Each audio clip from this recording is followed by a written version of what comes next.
the previous part, we want to show you the assessment and the format of the IELTS Speaking Part 2. First of all, the format. The candidate is given a task card with familiar topic such as sport, hobby, and study.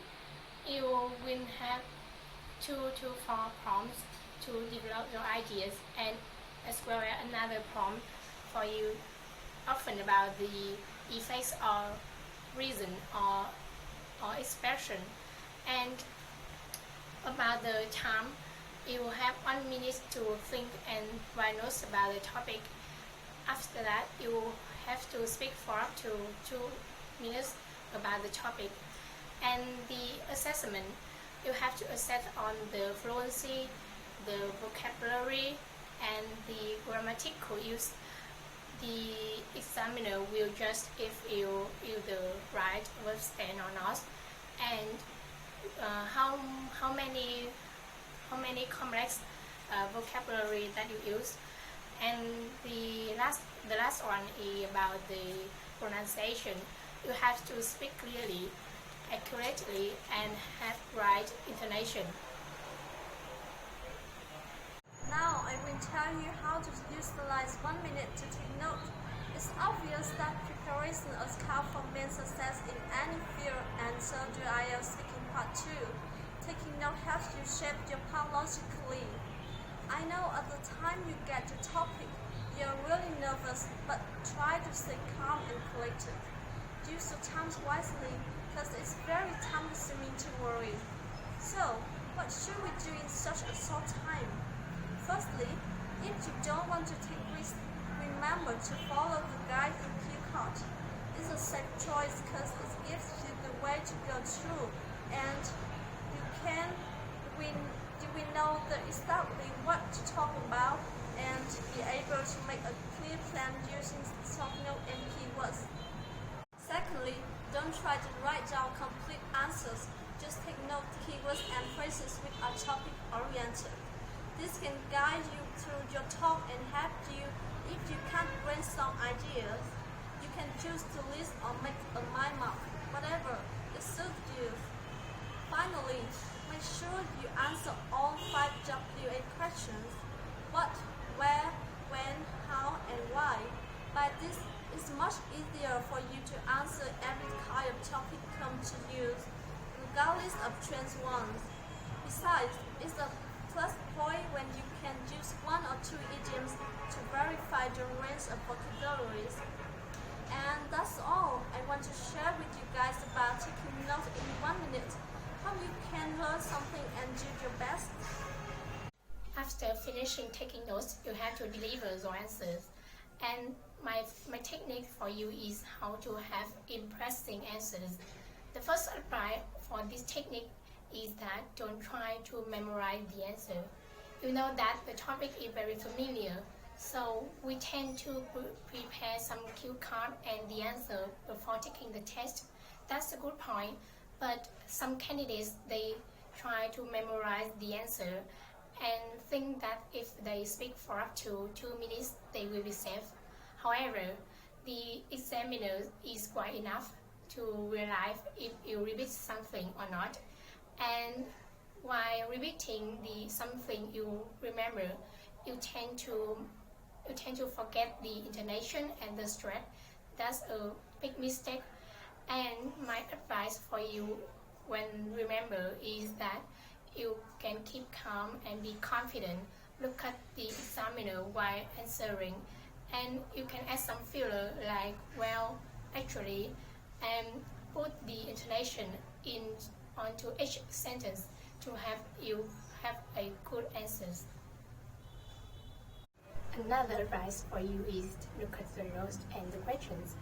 It's necessary for you to look at your questions to make sure that you understand deeply about the topic, or else it will be out of topic. And remember the time you make notes.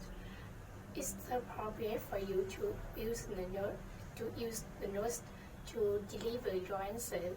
And by looking at the prompts and your notes, you will avoid repetition and go on the right way.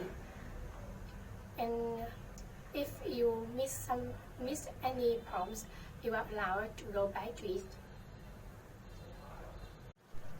The last tip for you to have impressive answers is adding details to your answers. Remember that you have to speak for up to 2 minutes. If you just rush through the answers, it will lack coherence and seem very boring. So be descriptive and give detail to your response. And by adding details, you can improve your vocabulary and you will hit the 2 minutes.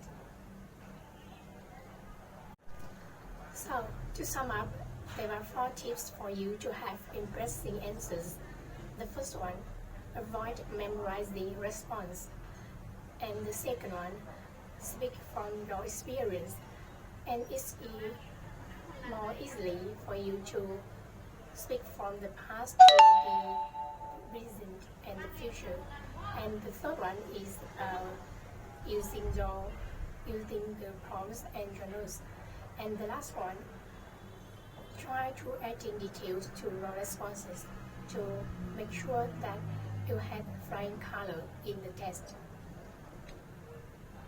Segmenting is the act of breaking something up to smaller, more manageable parts. It's hard for examiner to digest what you're saying when you don't break up your talk. But if you do break up your talk, if we segment, you appear much more fluent. So segmenting is 3-step process. First is locate any parts of the topic card that are black and white. It means the simple parts. For example, who this child is, how old this child is. In this case, you can answer these questions this way. For who the child is, Jack, my niece. For how old this child is, 7 years old. These parts will come first as they are too small to form their own supportive segment. Also, it's not important for talk to run in the order of the card.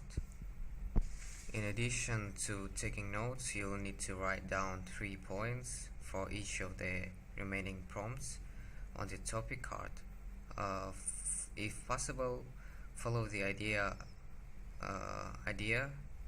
supportive idea, and example strategy to give you a clean sense of progression. That was the second step.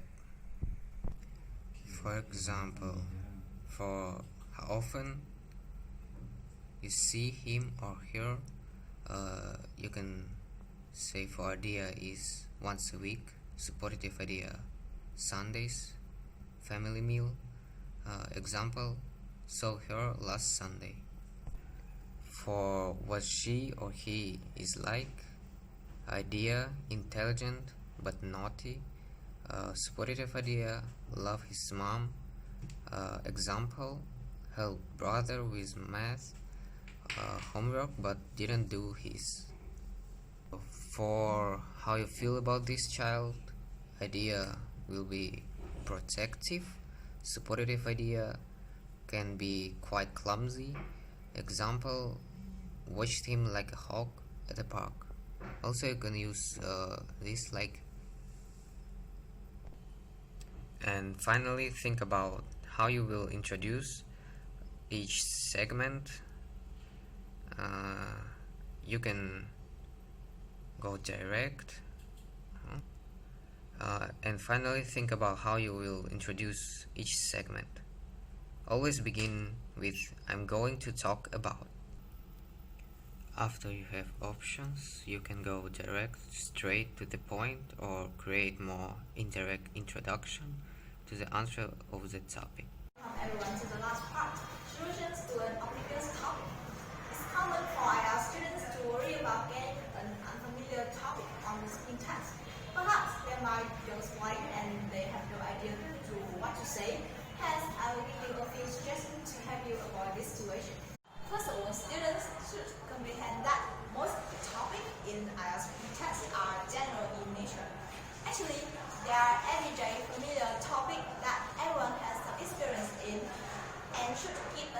opinion on. In part 2, there is a broad range of topics, but they tend to fall into one of four general types. This might be a person you know, or a place you have visited, and an object you received or give to someone, and cultural topics. The first advice is to prepare to give an answer to these different familiar topics. Especially in part 2, try to prepare at least one from each of four different types. If you are asked a topic that's similar, you can adapt your answer slightly. If you get an unexpected topic, don't panic. There's a couple of things you can do. Firstly, you can make up your answer. Don't worry about giving a truthful, accurate response. You can say the first thing that comes to your head. And the IELTS is a speaking test, not a test about your opinions or your general knowledge. So it's fun to make up your answer. Secondly, this is a good opportunity to use something called fluency markers. Fluency markers are short expressions that native speakers use when they are trying to buy time to think about how to respond to a difficult question. You can tell the examiner that you know very little about the topic or that's not relevant to your own experience. However, it's important to explain why. Explaining that you don't know much about the topic will allow you the opportunity to develop your answer while demonstrating your pronunciation, grammar, vocabulary, and fluency skills. To summarize, be brave to make up your response a little bit if you can. Use fluency markers more frequently, and in case you don't know the first thing about the topic, please tell the truth to the examiners. Okay, that's all for my part. Try your best to get through the IELTS speaking test. Okay, good luck. To conclude,